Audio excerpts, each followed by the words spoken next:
Tonight, there are more politics seeping into movies. You know, it's Halloween, so therefore, I have a plethora of scary movies to tell you about. All that, plus a whole lot more, as cinematic class is about to begin. Your professor is in.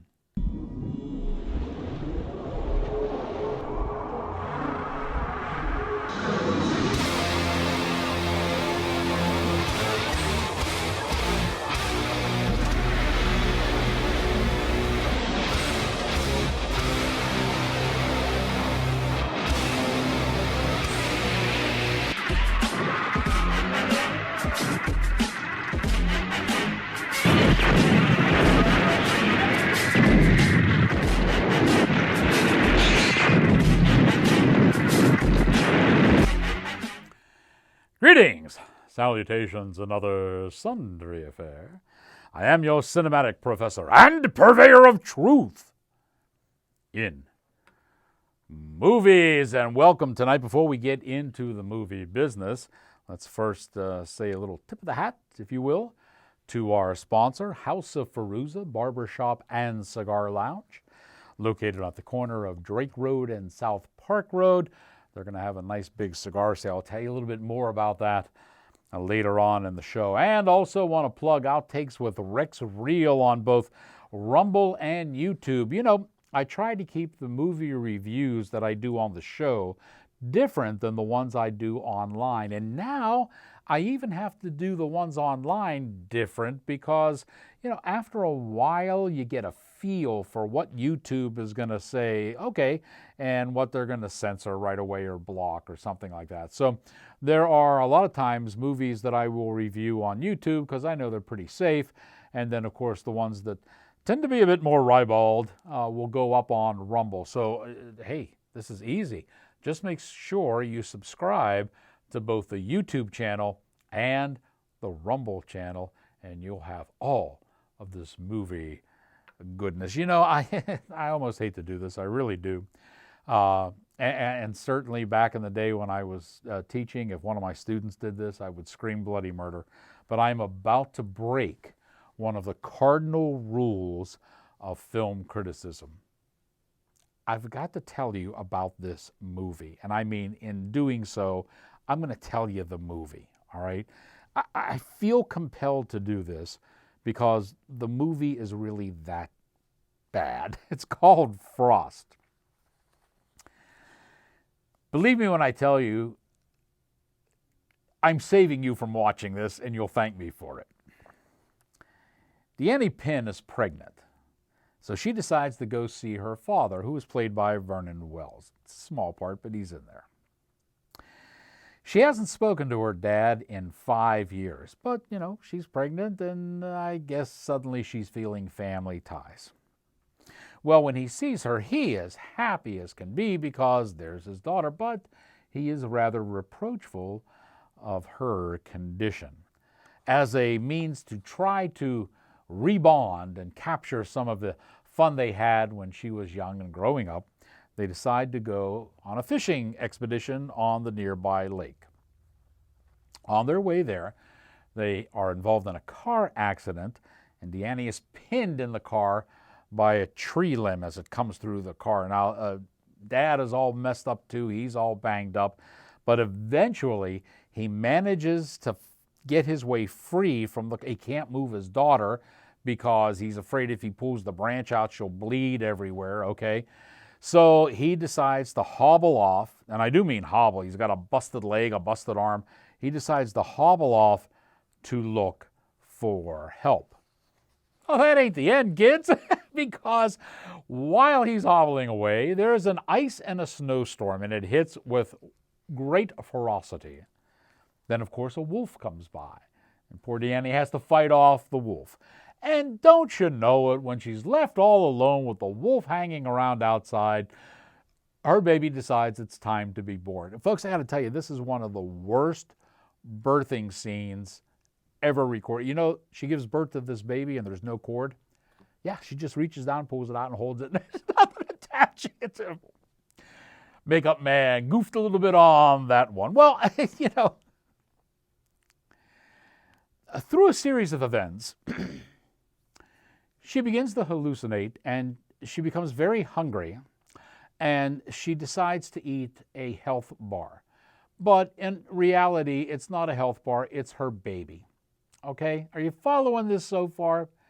So, after this gross deed, we can hear a helicopter coming. Dad made it back and found help.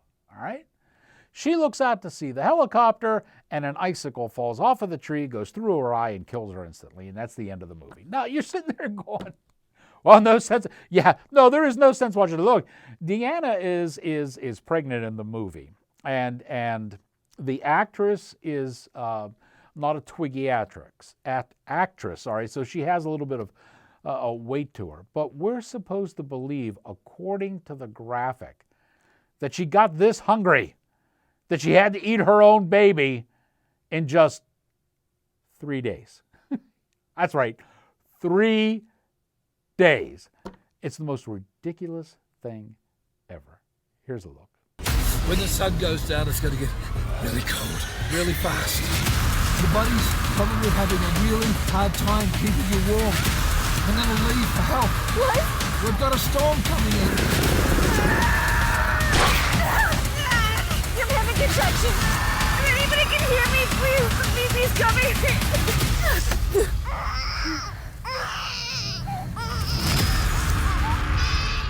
You know, this movie isn't as cheesy as Sewer Gators. Remember Sewer Gators? I reviewed that in time for the last show.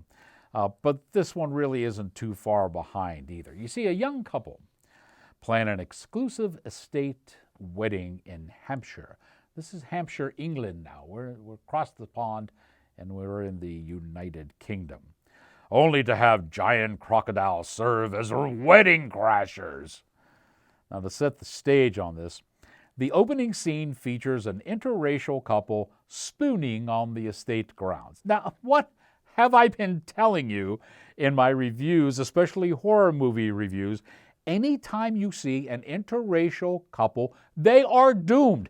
They are the first people who are going to be narfed in some horrible way in the movie, and sure enough, it happens even before the opening credits roll.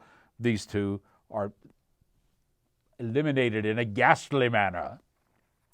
Croc was written and directed by Paul Franklin, and it stars Cian Altman, Mark Haldor, George Nettleton, and Chrissy Wanna.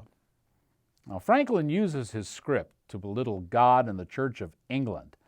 Don't know if that's such a good thing to do. The terrible crocodile has basically one CGI motion, like a sequence that they put together, and they keep showing that over and over again with a different background. And any other time you see the croc, it's like a prosthetic head, like from the neck up, and they have like a puppet thing working it on that. There's also a major continuity error in this thing. When the wedding gets underway and you know everybody's around partying, there are two crocodiles that attack the wedding party, and the characters even scream out, "There's two of them!" But you know what? That second crocodile just mysteriously disappears. After they destroy the wedding party, there's only one crocodile left. We have no idea whatever happened to the other crocodile. I guess he's hiding and waiting for the sequel, and hopefully there won't be one. Here's a look now at Croc. Ladies and gentlemen, it's lovely to see you all here today, and I'm so glad that you can make the journey in these difficult times. Dearly beloved, we are gathered here today in the presence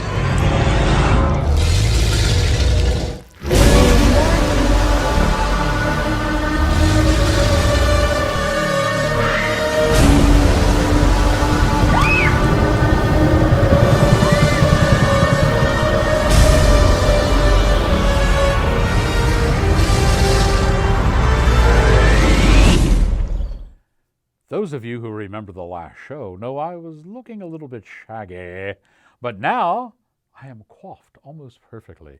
Thanks to Sam at House of Feruza Barbershop and Cigar Lounge. They are a sponsor of the show. They're located at the corner of Drake Road and South Park Road.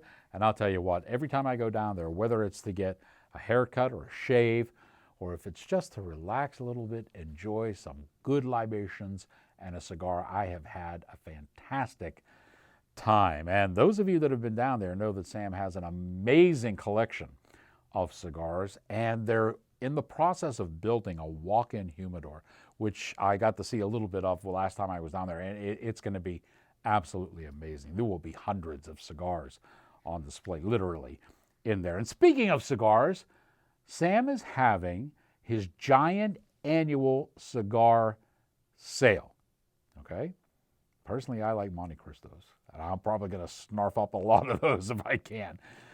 There's a whole lot coming up on this. It's going to be a mammoth sale to celebrate the opening of the walk-in humidor.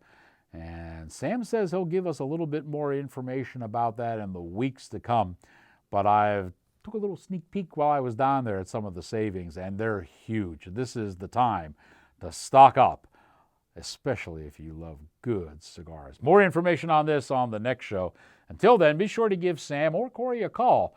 Head down there, make sure you're looking your best and feeling your best. That's the House of Fairuza Barbershop and Cigar Lounge, located at the corner of South Park Road and Drake Road.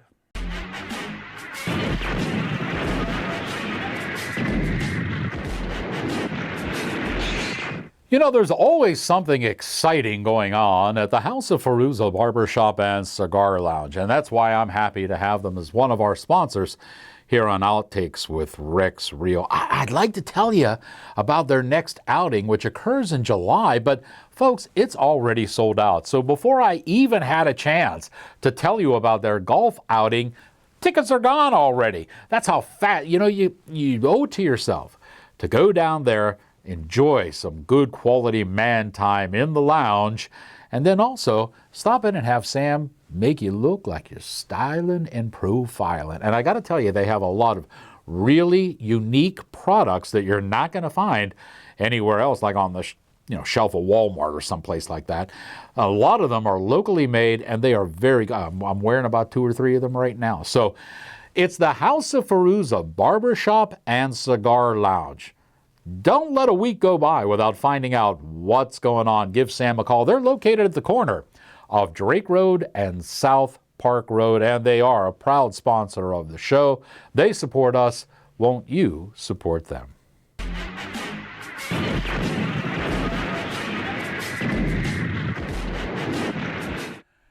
Welcome back to the show. You know, on the last show, I told you why Scott Jeffrey is one of my movie heroes. In 3 years, this man has been involved with 29 movies. It's amazing. Well, you know what?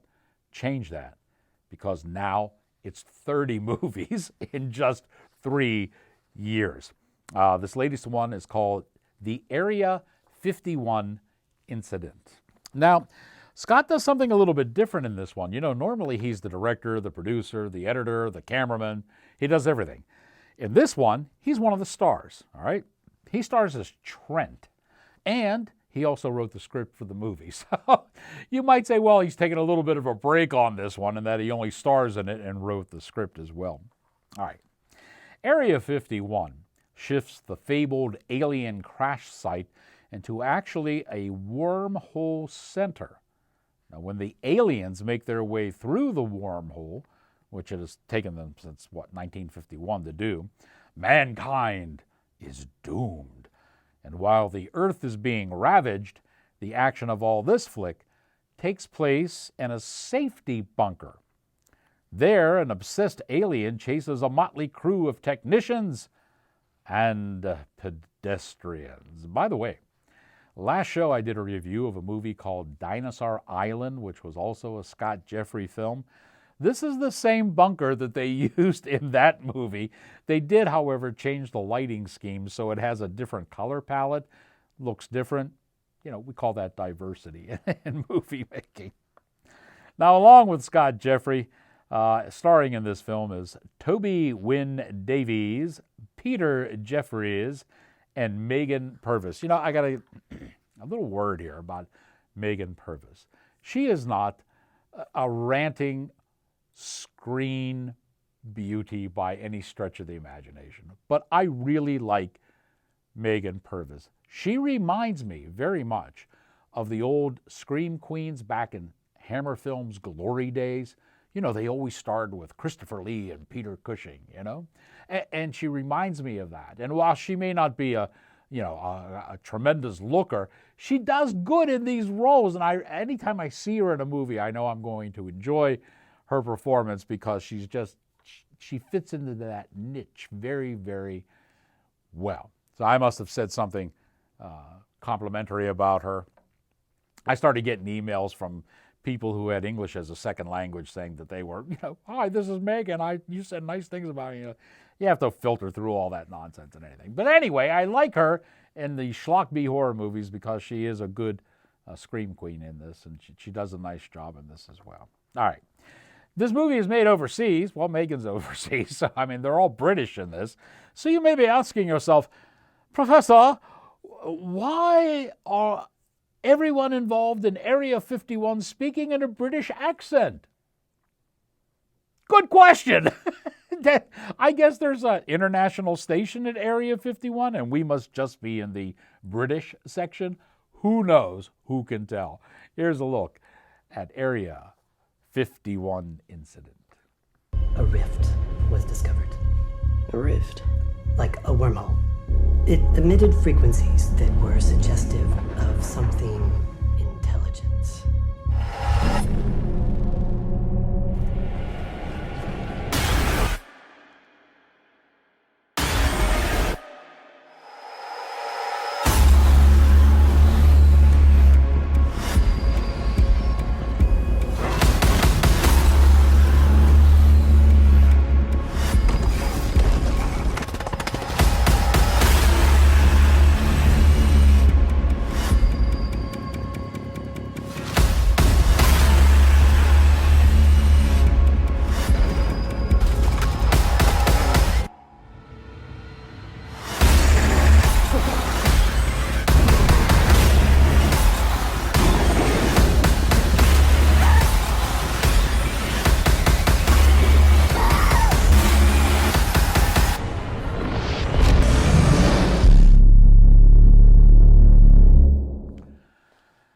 Disney did something rather interesting here. As you know, Disney and Marvel are now the same company, with the exception of just a few characters that Sony still owns.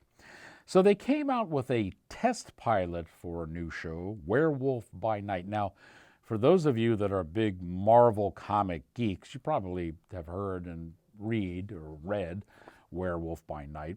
I'm not that lucky. I think maybe I saw a copy or two, and that was about it. Bottom line is he's probably a Class C superhero, if you will. Put that in there under superhero. So what they did with this thing was they put together a 1-hour pilot just to see how it went over with the fans on the streaming platforms. And if it goes over well, they'll do a limited series. And if it doesn't, well, then they tried the pilot and they let it go. I got to tell you, this pilot wasn't too bad, even though there's a lot of the Disney agenda in it. Gail Garcia Bernal plays Jack, the werewolf. Laura Donnelly plays Elsa. And she is the mandatory woman warrior that must be in every Disney movie. And she's a smug little witch in this one. And Kerry Jones plays Ted, also known as the Man-Thing. He's in there for the crossover between stories and what have you. Okay, I always thought the Man-Thing was just like a secondary ripoff of Swamp Thing, but apparently you can't. Marvel fans will get upset if you say that too loudly. The pilot really isn't that bad, but it does have some Disney standards which are rather annoying in it. Elsa is the commonplace know-it-all who is empowered just because she is a female, and she's always 3 steps ahead of all of her male counterparts, with the ability to toss around men who are 3 times her size as if they were rag dolls. Her first fight in this pilot is against an Asian assassin. This guy has martial arts weapons everywhere on him. He's versed in all kind of martial arts, but no, he never stands a chance against this wimpy little woman. Now, some may say that's women empowerment, but I think it's Asian hate. Disney has plenty of that, especially since their recent deal with China kind of fell through the planks. And David Konk handles the fight choreography on this, and it's quite apparent that he was dealing with actors who have absolutely no martial arts skills. The pilot was written by Heather Quinn, and that certainly explains why Elsa is superior to all of the men in this, including the two established heroes who would be Man-Thing and Werewolf by Night. The one nifty item that this show does, and I got to give them kudos for this, it's a homage to The Wizard of Oz. And this is the original movie, not that remake I mentioned earlier in the show. The show is shot in black and white, okay? But when the werewolf and the Man-Thing escape from their prison and enter the world and freedom, the show shifts from black and white to color, all the while Somewhere Over the Rainbow is playing in the background. It's just like Dorothy entering Oz. It's a nice homage, and it works really well in the show. Makeup for the werewolf is rather subdued. Probably had children in mind. Don't forget, this is Disney. Here's a look now at Werewolf at Night.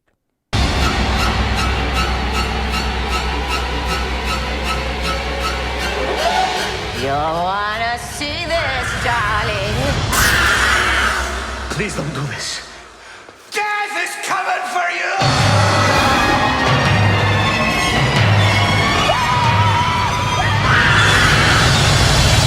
Werewolf by Night. All right, let's get back to some more Hollywood news. I got to take a little time out now to say that, folks, if you're given an award, and by the way, this show has won numerous awards, the award has to mean something. It has to be something worthwhile. It shouldn't be a participation trophy, if you will. All right?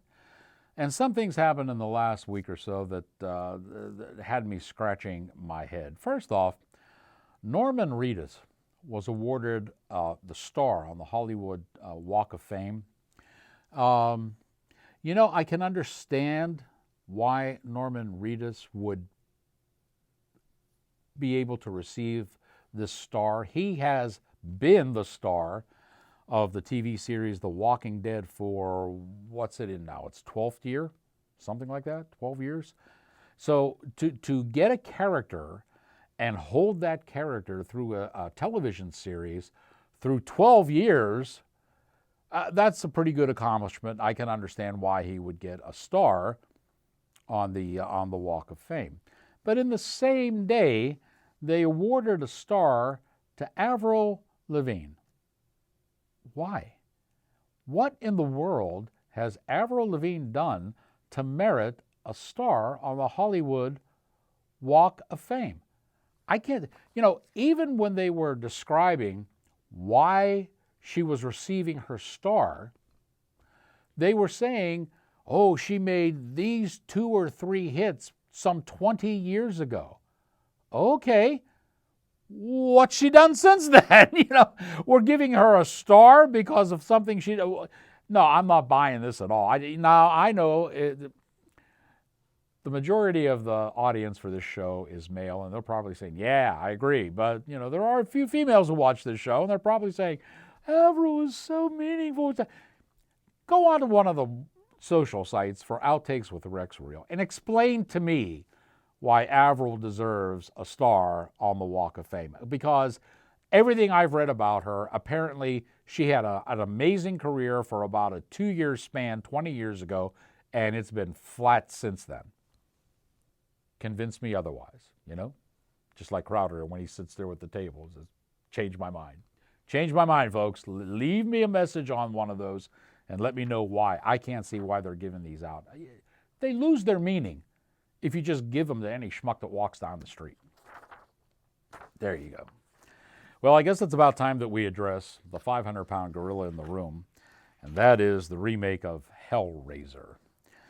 The problem with the new Hellraiser is that it has the same problem that is plaguing much of all the new fare that is coming out for the streamers. That is a lack of creativity and the PC agenda. Now, I should warn you that in the first 20 minutes of the new Hellraiser, we're introduced to a queer couple. Then we see them having the obligatory makeout scene. And then, as a bonus, because it's a streamer, we're treated to a romping bedroom scene. The queer couple has absolutely no relevance to the story whatsoever, save for an excuse to show these scenes. In moral signaling, audiences are supposed to accept all this as commonplace, but it is not. And remember, as I've always said, you will always have more of what you tolerate. Now, this mess is directed by David Bruckner, and it's written by Ben Collins, both of whom know better. And I got to think that this was just a really fast, quick, easy payday for the both of them.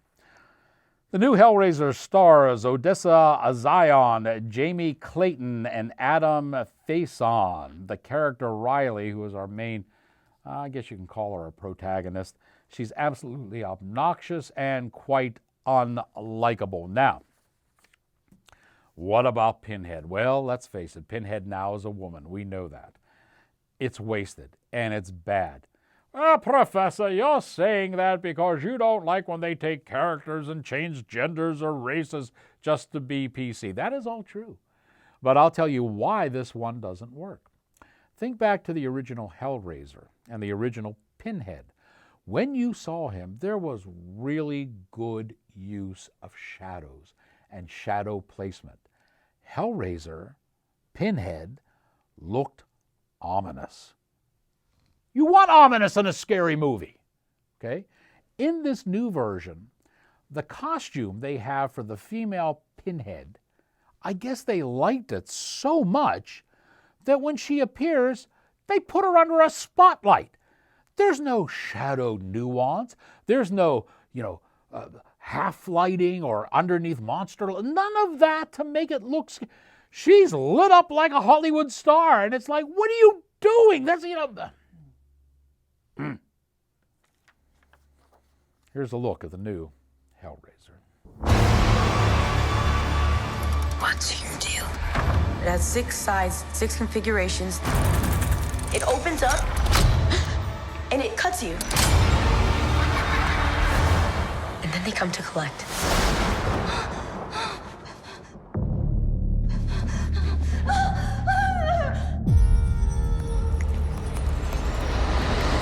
It's time.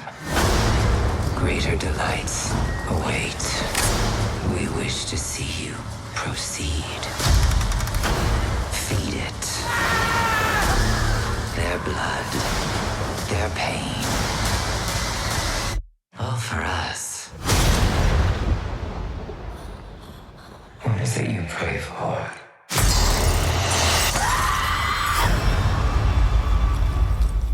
Say, I'd love to talk more movies to you, but we are fresh out of time. On the next show, I'll tell you about a huge war that is brewing over Christmas movies. Yes, it seems the alphabet people are really pushing hard because they want their agenda inserted into traditional Christmas fare. I have a story for that. There is someone who is trying to save traditional Christmas values, and that person is a convicted felon. I'll have that story for you on the next show. Plus, we are beginning to prepare for Oscar time. Yes, we are entering award season, so that'll be descending on us, and I'll have some info on that for you as well. And now that you have learned what you have learned, here endeth your lesson.